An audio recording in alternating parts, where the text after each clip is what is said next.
141페이지부터 34강 수업을 시작하겠습니다. 담금질한 강 재료를 250, 400도씨에서 뜨임할 때 어떤 조직으로 변하느냐, 이런 질문입니다.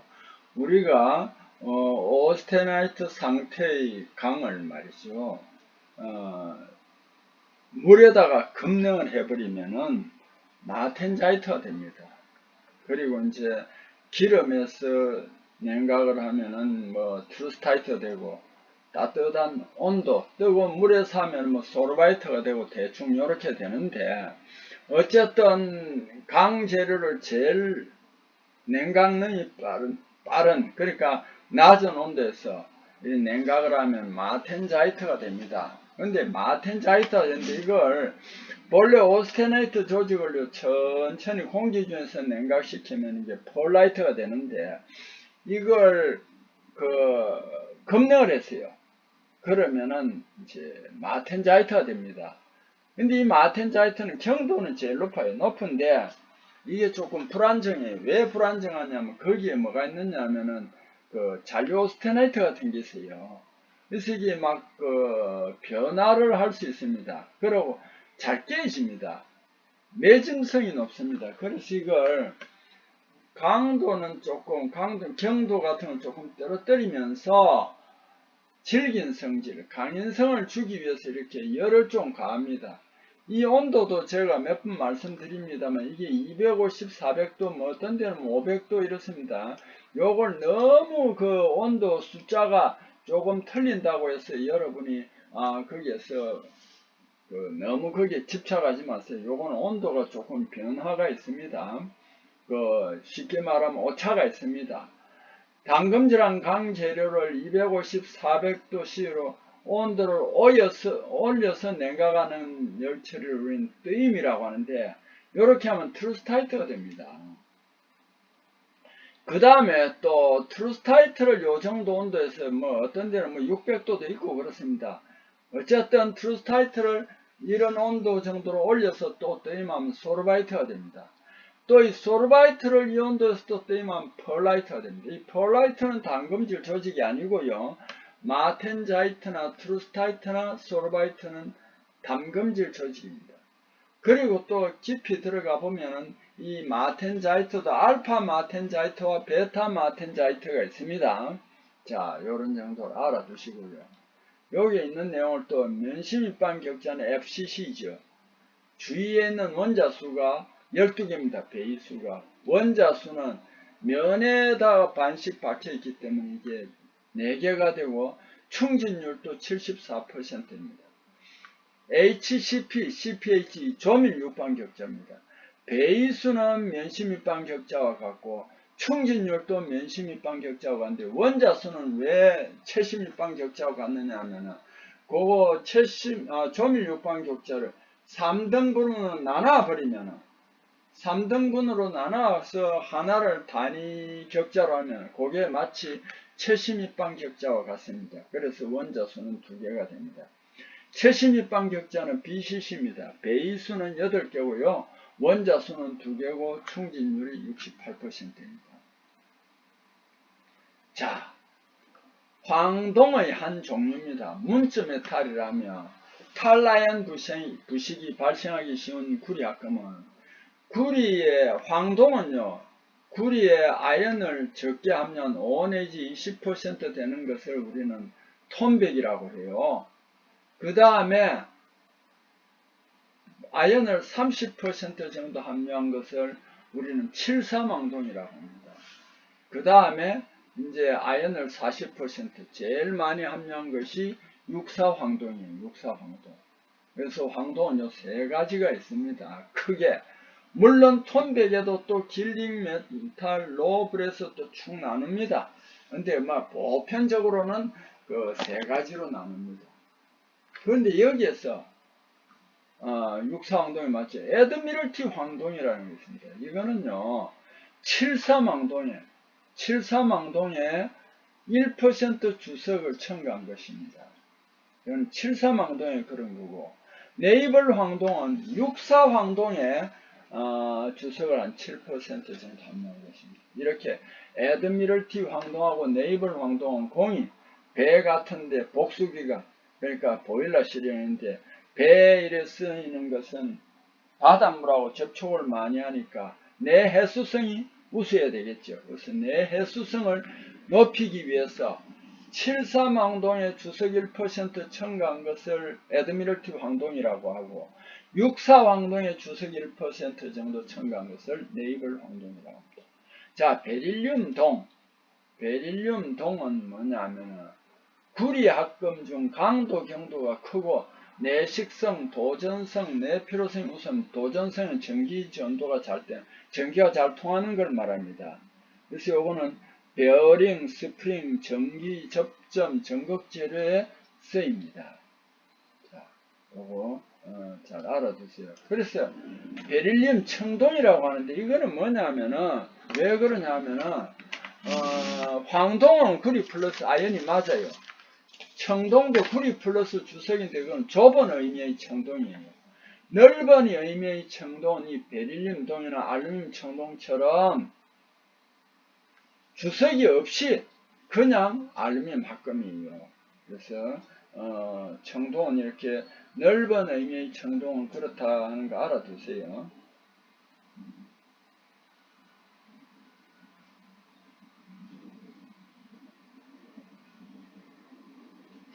자, 그 다음에 금속 변태 측정하는 시험에 속하지 않는 것은 있는데 열분석법, 자기분석법, 전기장법 이런 것은 다 변태점 측정하는 겁니다. 자, 우리가 이래 보면은 특히 한번 봅시다.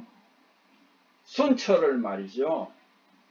이거는 이제 열팽창법입니다. 예를 들면 순철을 상온에서 이래 온도로 가열하면은 길이가 대체적으로 늘어납니다. 완전히 연속적이는 아니지만 점진적으로 늘어납니다.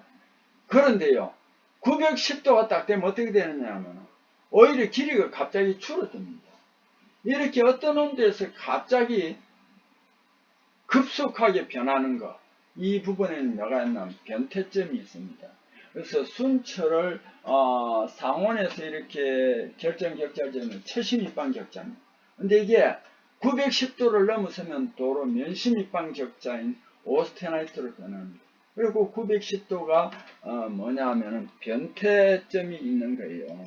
그래서 열분석법이라든지 자기분석법이라든지 전기저항법을 통해서 하면은 어쨌든 변태점이 일어나는 데서는 이제까지 연속적으로 변하는 게 급격하게 변합니다.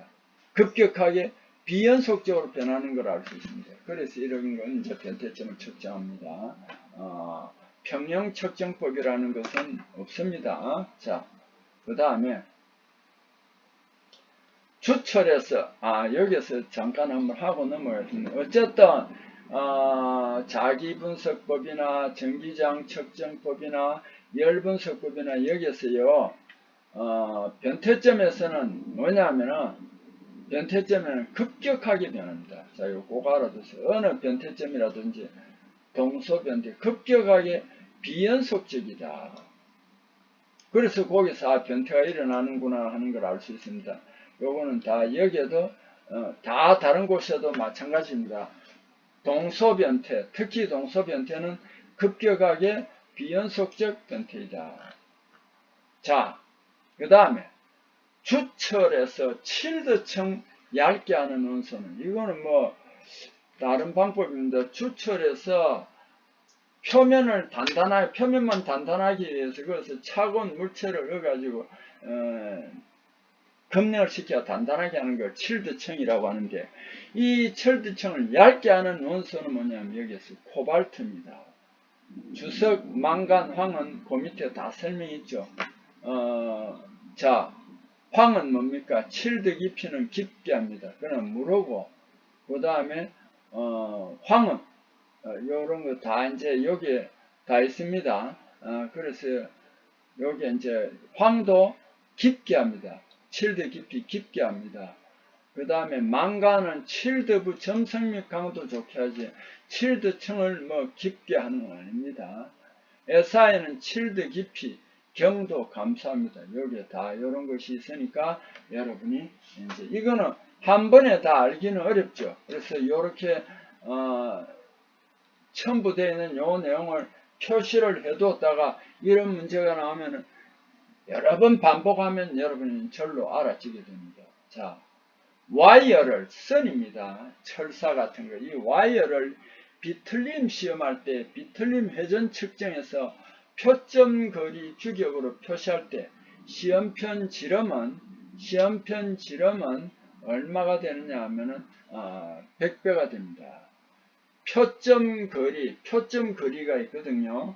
표점 거리하고 지름이 얼마가 되냐면 시험편 지름은 몇 배로? 100배로 해야 된다. 이거 알아두세요. 비틀림 시험은 torsion 테스트라고 해서 시험편을 시험기로 비틀림 모멘트, 비틀림 각 측정하여 전단 강도를 알아내는 시험입니다. 요거는 보통 환봉, 둥근 봉, 환봉을 사용한다. 이것도 알아주세요. 자, 다음 페이지로 넘어갑니다. 142페이지. 어떤 물체 실물을 본 후 프리핸드로 그린 도면으로 손으로 대충 그린 거 이거는 스케치도입니다. 21번 제도 도면의 표전 안에서 표시될 수 없는 내용은요. 분명하고 도면 번호입니다. 이거 자주 나왔습니다. 여기에서는 이제 이거 표전 안에 표시할 수 있는 건 굉장히 많지요. 자, 이런 거 분명, 도면 번호, 토상법, 도면 명칭, 제도자, 도면 작성일, 철도 이런 것은 척도 이런 것은 표시가 됩니다. 자, 그 다음에 23번 물체 경사면을 실제 모양으로 나타낼 때 그 경사면과 맞서는 위치에 물체 보이는 부분의 전체 또는 일부분 나타내는 것을 이거는 보조투상도라고 합니다. 경사면에서. 자, 회전투상도는 다른 거 생각하지 마세요. 여기에서는 그림은 이게 이제 둥근 게 있으면 회전투상도다. 대상물 일부가 어느 각도 가지기 때문에 투상면에 그 실형이 나타나지 않을 경우 그 부분 회전에서 실형 도시할 수 있습니다. 부분 투상도, 그림 일부분만 도시하는 것으로 충분한 경우에는 그 필요한 부분만을 부분 투상도로 표시합니다. 이 경우에는 생략하는 부분과의 경계를 파단선으로 나타냅니다. 다만 명확한 경우에는 파단선을 생략하여도 좋습니다. 국부투상도, 이거는 부분 투상도와 혼돈할 수 있겠지만 이 구멍홈 등입니다. 요게 이제 부분 투상도가 다른데 대상물의 구멍홈 등 한 국부만의 모양을 도시하는 것으로 충분할 때 그 필요한 부분을 국부투상도로 나타냅니다. 투상관계를 나타내기 위하여 원칙적으로 주된 그림에서 중심선, 기주선, 치선, 보조선으로 연결합니다. 여러분 제가 또 부분이나 국부나 같다고 그러는데 여기에 이제 투상도 할 때는 여기에 차이가 있습니다. 국부 투상도 할 때는 구멍홈이 있다는 것을 꼭 알아주세요. 자, 25번 리드 9mm인 3줄 나사의 피치는 요걸 9mm를 3줄로 나누면 3mm가 됩니다. KS 제도 규격에 표시된 SM20C에서 20C의 의미는 탄소 함량입니다. 즉 0.2%C입니다. 20kg F/제곱밀리미터를 여기에 쓰고 있는데 이거는 MPA로 화산을 곱하기 9.8로 한다라는 거. 그렇게 하면은 MPA가 된다는 거 알아주세요. 자, 143페이지입니다. 29번 전기로 산화정연에서 일어나는 화학 반응식이 아닌 것을 내놨습니다. 이 산화정연기에 하는 게 아닙니다. 산소는 어떻게 탈산은 환원기합니다. 탈산은 어떻게 이게 환원기합니다. 환원기 탈산입니다. 환원기합니다. 자,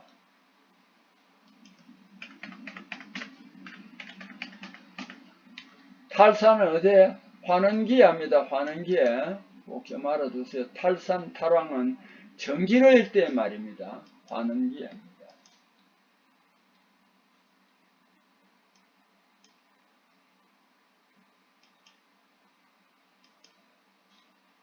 자, 여기에서 이게 지금 저 잠깐 좀 수정을 하겠습니다.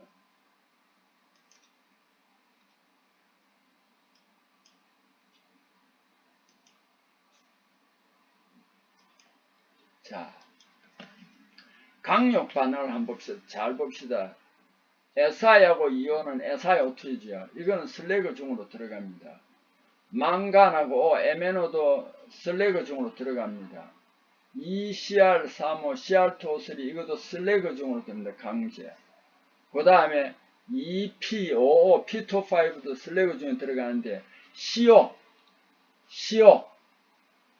CO는 대기 중에 들어간다는 거 꼭 좀, 공기 중에 들어간다는 거 꼭 좀 알아두세요. 이거는 슬래그 중에 안 들어갑니다. 자, 유해 불순물, 유해 원소 불순물 가스 개제물 제거합니다. 여기에 이제 산화기에.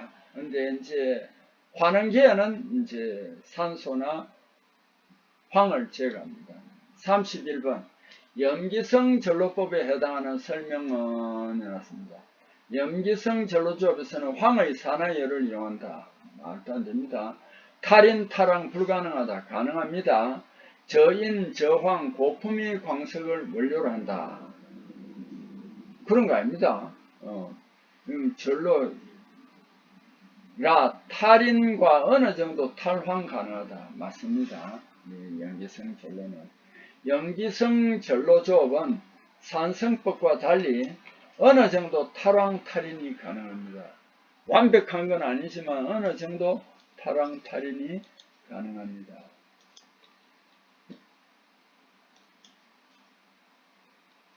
자, 전로 안쪽을 관찰할 경우에 안전사항과 가장 관계가 적은 것은 일어났습니다. 조업 중 반드시 안면 보호구를 착용해야 되겠죠. 나 전로가 이렇게 경사지고 경도할 때 노후 정면에서 정확하게 관찰을, 만일 그 비산하거나 튀는데 맞으면 큰일 나겠죠. 로 경동을 여러 번 한 후 정밀하게 점검합니다. 슬래그 자연 낙하 위험을 없앤 후 점검합니다. 자, 그 다음 페이지 144페이지입니다. 용광을 35번 용광을 고온 고속 주입할 때 나타나는 관계 표면 결함에 해당하는 건 균열이 잘 나타날 수 있습니다. 관계 결함, 수축관, 균열, 탕주름, 주름살이 등이 있습니다. 관계입니다. 이거는 수축관, 킬드강 파이프 부산화, 세미킬드강 과산화, 그 다음에 린드강 가스 과도 방출. 여기에서도 조금 과산 요러는 것보다는 과산화 해주는 게 좋겠네요.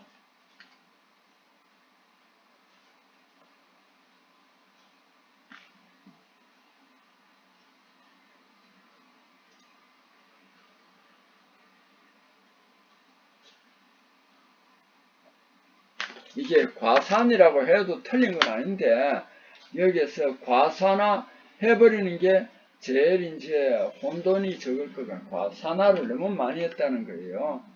자, 그럴 때 수축관이 발생하는 방지 대책은 적정 탈산 맞죠? 내부 파이프부와 외부 공기를 차단해 줘야 됩니다. 그리고 핫탑을 설치하는 방안이 있습니다. 요거 실기에 나옵니다. 요걸 방지 대책을 써라 이런 것도 꼭 시험에 나옵니다. 탕주름, 저온, 저속주입, 주입 중 용광 동요할 때, 하주할 때 발생합니다.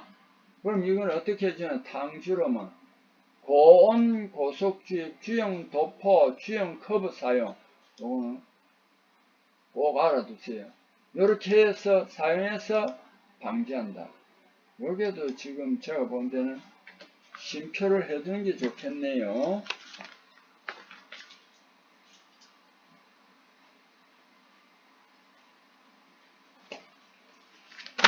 자, 그 다음에 연주 냉각은 1차 냉각, 간접 냉각입니다. 주형 안에 쇳물이 흘러서 주형과 접촉하는 쇳물하고는 간접적으로 이제 냉각을 하기 때문에 간접 냉각 또는 1차 냉각이라고 하고요.